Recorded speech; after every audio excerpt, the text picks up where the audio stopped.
الذين اصطفى أما بعد فأعوذ بالله من الشيطان الرجيم بسم الله الرحمن الرحيم اقرأ باسم ربك الذي خلق خلق الإنسان من علق اقرأ وربك الأكرم الذي علم بالقلم علم الإنسان ما لم يعلم हैरत है कि तालीम और तरक्की में है पीछे हैरत है कि तालीम और तरक्की में है पीछे जिस कौम का आगाज ही इकरा से हुआ था।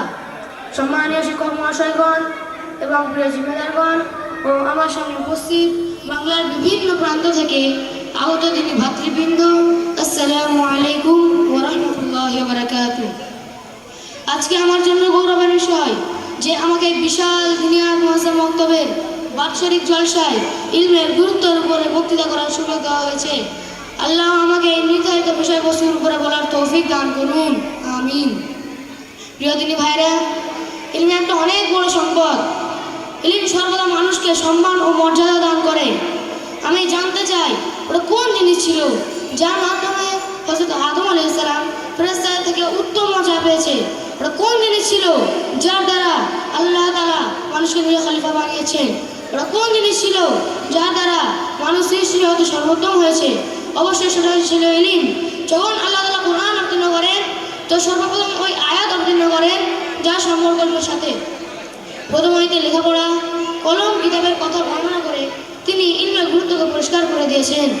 আল্লাহ তাআলা বলেন, বিসমিল্লাহির রহমানির রহিম, ইকরা বিসমি রাব্বিকাল্লাযী খালাক। সেই মহান রবের নামে পড়ো যিনি সবকিছুই সৃষ্টি করেছেন।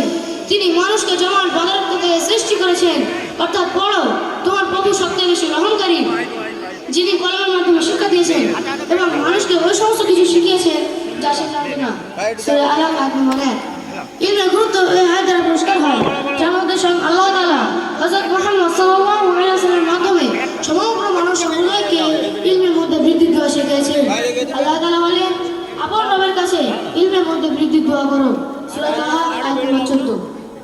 এই কারণে রাসূল সাল্লাল্লাহু আলাইহি ওয়াসাল্লাম সর্বপ্রথম ইলম অর্জনের জন্য উৎসাহ দিয়েছেন এবং অনেক হাদিসে ইলমে ফজিলত ও ইলম অর্জনের প্রশংসা করেছেন। তিনি বলেন, ইলম শেখা ইবাদত, ইলম সম্পর্কে আলোচনা করা তাসবিহ, ইলম সঞ্চয় লেখা থাকা জিহাদ, অজ্ঞকে ইলম শিক্ষা দেওয়া সদকা, প্রাপ্যদের ইলম শিক্ষা দেওয়া আল্লাহর নিকটের মাধ্যম, ইলম হালাল ও হারামের মধ্যে পার্থক্য করে, ইলম জান্নাতের রাস্তায় আলোর স্তম্ভ, ইলম সফরের সাথী, ইলম শত্রুর মোকাবেলায় হাতিয়ার, ইলম বন্ধুদের মধ্যে সৌন্দর্য, ইলম অজ্ঞতার মোকাবেলায় অন্তরের জন্য জীবন, ইলম অন্ধকারে চোখের জন্য রোশনি। সম্মানীয় উপস্থিতি, রাসূল সাল্লাল্লাহু আলাইহি ওয়াসাল্লামকে যখন নবুয়ত দেওয়া হয় সেই সময়ে আরব ঝগড়া বিবাদ এবং হত্যার প্রচলন খুব বেশি ছিল। যে ব্যক্তি সফরে যেত তার বাড়িতে ফেরা একটি অসম্ভবকর ব্যাপার ছিল। মদ পান করা মানুষের অভ্যাস ছিল। ব্যভিচার, চুরি, ডাকাতি মানুষের পেশা ছিল। বাচ্চা সন্তানকে হত্যা করা সাধারণ ব্যাপার ছিল। মূর্তি পূজা মানুষের বিশেষ ইবাদত ছিল। কিন্তু বিশ্বজাহানের নবী হযরত মুহাম্মদ সাল্লাল্লাহু আলাইহি ওয়াসাল্লামের উপরে জান উৎসর্গ হোক যে তিনি তাদের এমন শিক্ষা দিয়েছেন এবং জীবন যাপন করার এমন নিয়ম পদ্ধতি শিখিয়েছেন যে কিছুদিনের মধ্যে তাদের অবস্থা এমনভাবে পরিবর্তন হলো যে সকলে শিক্ষার সাথে জুড়ে গেছে এবং একে অপরের কোরআন ও হাদিস বলতে ব্যস্ত হয়ে গেছে। সম্মানীয় শ্রোতা মণ্ডলী, ইলম সৌভাগ্যবানরাই অর্জন করতে পারে আর দুর্ভাগ্যরা এতে পৌঁছে থাকে। বাস্তবতা হলো ইলম এমন একটি সম্পদ যা দ্বারা মানুষ মৃত্যু হয়ে জড়িত থাকে।